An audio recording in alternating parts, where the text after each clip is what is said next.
Academy, CS Rajdeep Kaur this side. Friends, today we are going to discuss about chapter 5 of NCERT book class 10th. उसमें specifically हम friends आज exercise 5.1 का question number 2 और question number 3 discuss करने वाले हैं. तो चलिए शुरू करते हैं.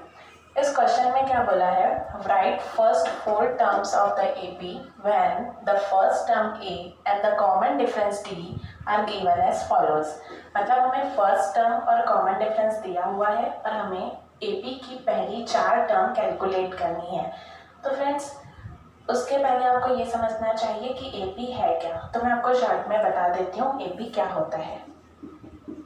AP अरिथमेटिक प्रोग्रेशन एक ऐसी सीक्वेंस है जिसमें जो टर्म्स होती हैं उनके बीच का डिफरेंस सेम होता है. For example 2, 4, 6, 8. फ्रेंड्स इसमें ये फर्स्ट टर्म क्या है 2, सेकेंड टर्म है 4. अगर आप 4 में से 2 को माइनस करेंगे तो कितना आएगा 2. अगर आप 6 में से 4 को माइनस करेंगे तो भी कितना आएगा 2. अगर आप 8 में से 6 को माइनस करेंगे तो भी क्या आएगा 2. मतलब यहाँ क्या हो रहा है, जो डिफरेंस है हर 2 टर्म के बीच का जो डिफरेंस है वो 2 ही आ रहा है. मतलब जो डिफरेंस है वो कॉमन है. और जहाँ पे सीक्वेंस में टर्म्स के बीच का डिफरेंस कॉमन होता है उसे AP कहते हैं. तो ये सीक्वेंस क्या है AP. अब उसी तरह से हमें बताया गया है कि AP में जो A और D रहता है वो आपको दिया हुआ है. तो पहली 4 टर्म क्या होगी, तो कैसे निकालेंगे, पूरा ध्यान दें. जैसे यहाँ पे A 10 दिया हुआ है, D 10 दिया हुआ है. पहली 4 टर्म निकालनी है हमें, उसमें से फर्स्ट टर्म A तो दी हुई है. अब सेकेंड टर्म कैसे निकालेंगे. फर्स्ट टर्म पहले हम यहाँ लिख लेते हैं. सेकेंड टर्म कैसे निकालते हैं फ्रेंड्स, A में D को प्लस कर देंगे. A प्लस D करने से हमारे पास सेकेंड टर्म आ जाती है. A कितना है हमारे पास 10 और D हमारे पास कितना है 10. तो सेकेंड टर्म कितनी आ गई 20. तो ये हमारी फर्स्ट टर्म और ये सेकेंड टर्म. अब हम थर्ड टर्म निकालते हैं. फ्रेंड्स थर्ड टर्म देखिए कैसे निकालना है, A प्लस 2D. तो मतलब आप देख रहे हैं यहाँ पे 2 था तो 1D आया, यहाँ 3 है तो 2D आएगा. अगर हम जैसे फोर्थ टर्म निकालते हैं तो A प्लस 3D, मतलब यहाँ 4 है तो 3. अब यहाँ पे A कितना है अगेन 10 प्लस 2 मल्टीप्लाई D की जगह हमें क्या पुट करना है 10.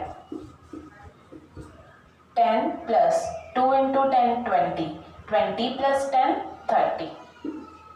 तो ये हमारी थर्ड टर्म आ गई. उसके बाद अब यहाँ पे A प्लस 3D है तो A वैसे के वैसे 10 लिख लेंगे. 3 मल्टीप्लाई D कितना आ जाएगा हमारे पास 10. 3 इंटू 10 30, 30 प्लस 10 40. मतलब हमारी फोर्थ टर्म क्या है 40. तो फ्रेंड्स ये हमारी चारों टर्म आ गई 10, 20, 30, 40. तो यहाँ हम लिखेंगे therefore first 4 terms of AP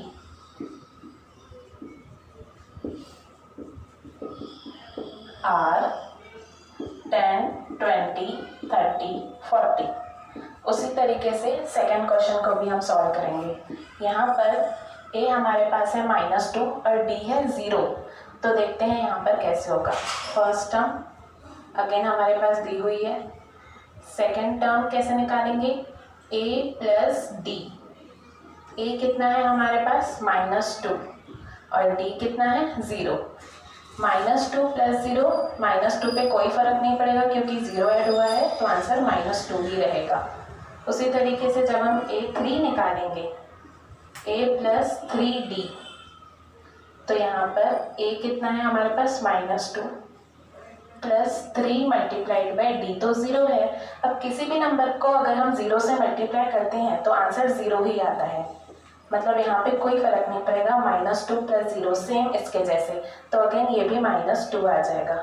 मतलब हमारी थर्ड टर्म भी -2 है.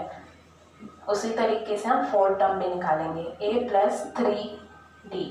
यहाँ एक देखो एरर आ गया है, A3 यहाँ 2D चाहिए था हमें, तो यहाँ हम 2D कर लेंगे. तो यहाँ पे भी 2 आ जाएगा. 2 इंटू 0 अगेन 0 ही होगा, उसमें कोई फर्क नहीं पड़ेगा. A प्लस 3D है तो यहाँ पे -2 प्लस 3 मल्टीप्लाइड बाई 0. -2 प्लस 0, क्योंकि 3 इंटू 0 0। अगेन इसका भी आंसर क्या आ जाएगा -2। मतलब फ्रेंड्स ये वाली एपी में अगर आप देखेंगे तो सारी टर्म्स -2 ही आई है। ऐसा क्यों हुआ है? क्योंकि d 0 था।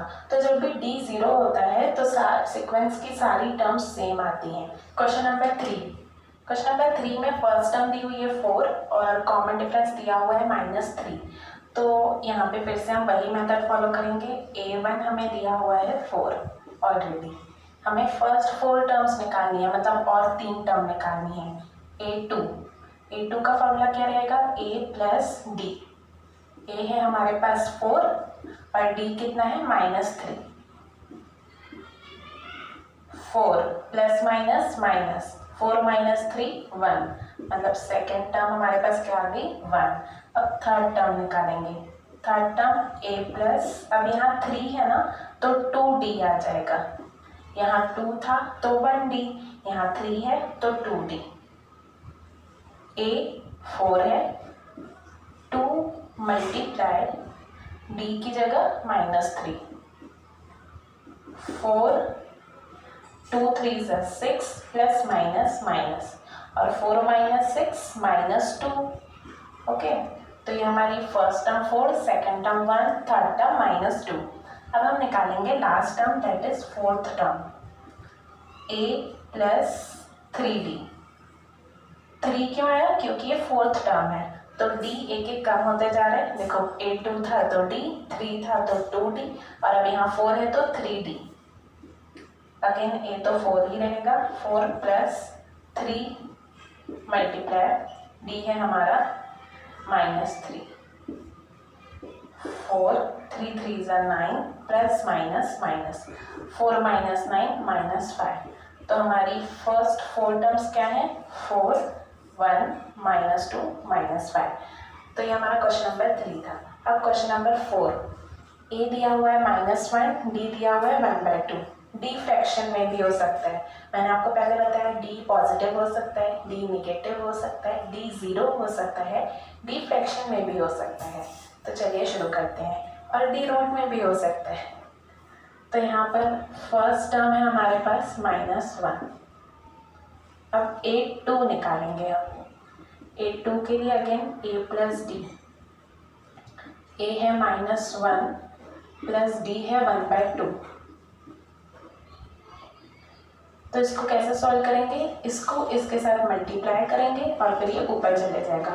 2 1 = 2, तो ये -2 प्लस 1, और नीचे denominator as it is, -2 plus 1 -1 upon 2। तो ये आ गया हमारी सेकेंड टर्म। अब third term a plus 2d। a कितना है? -1 और प्लस 2 मल्टीप्लाई d 1/2। देखो यहाँ पे 2 और 2 डिवाइड में है, ये दोनों कैंसिल हो जाएंगे, मतलब बचेगा -1 प्लस 1, और माइनस प्लस माइनस 1 में से 1 गए 0। मतलब हमारी फर्स्ट टर्म थी -1, सेकेंड -1/2, थर्ड 0। अब फोर्थ टर्म निकालते हैं। a प्लस क्या होगा? 4 है तो क्या हो जाएगा? 3d। a कितना है? -1 प्लस 3 मल्टीप्लाई d 1/2। अभी कैंसिल होंगे क्या? नहीं। तो यहाँ क्या करेंगे हम? -1 प्लस 3 1 = 3/2। अगर कैंसिल नहीं हो रहा है तो मल्टीप्लाई हो जाता है। अब क्या होगा? अगेन 2 1 = 2, -2 प्लस 3, और नीचे जो डिनोमिनेटर है एज इट इज रखना है। अब -2 प्लस 3 करने से क्या आएगा? 1। 3 में से 2 गए 1, बड़ा नंबर प्लस में है इसलिए पॉजिटिव 1/2। तो हमारी फोर्थ टर्म क्या आ गई? 1/2। तो ये हमारी 4 टर्म आ गई। अब वैसे ही क्वेश्चन नंबर 5 करेंगे, वो भी बहुत आसान है। सबसे पहले a1 लिख लेंगे -1.25, a2 a plus D. a कितना है? -1.25 प्लस d है हमारे पास -0.25, पॉइंट के क्वेश्चन सॉल्व करते वक्त थोड़ा सा कॉशियस रहना, आपको कोई गलती नहीं होनी चाहिए। -1.25 प्लस माइनस माइनस 0.25, इसको माइनस कैसे करते हैं, माइनस माइनस प्लस होगा ये, है ना। 1.25 प्लस 0.25, जिनको नहीं आता है वो एक बार देख लेंगे कि प्लस कैसे होता है। पॉइंट के नीचे पॉइंट लग जाता है, 5 + 5 10, कैरी 1 और 2 3 और 2 5, और यहाँ पे 1 + 0 1, तो यहाँ पे पॉइंट के नीचे पॉइंट रखना बहुत ज़रूरी है, तो ये आंसर होगा 1.50। और क्योंकि बड़ा नंबर नेगेटिव है ये माइनस आ जाएगा। ओके, अब आगे A3, A + 2D। A है हमारे पास -1.25 प्लस 2 मल्टीप्लाइड बाय, यहाँ नहीं आएगा ये नीचे ले लेते हैं, प्लस 2 मल्टीप्लाइड बाय -0.25,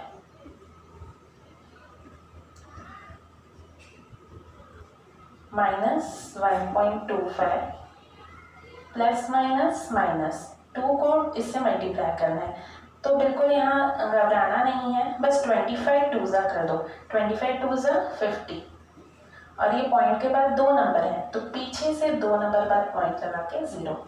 ओके, उसके बाद अगेन माइनस माइनस प्लस, उसी तरीके से जैसे यहाँ प्लस किया था प्लस कर लेना है, ये आ जाएगा 1.75, और बड़ा नंबर नेगेटिव है तो ये भी नेगेटिव, ये हमारी थर्ड टर्म आ गई।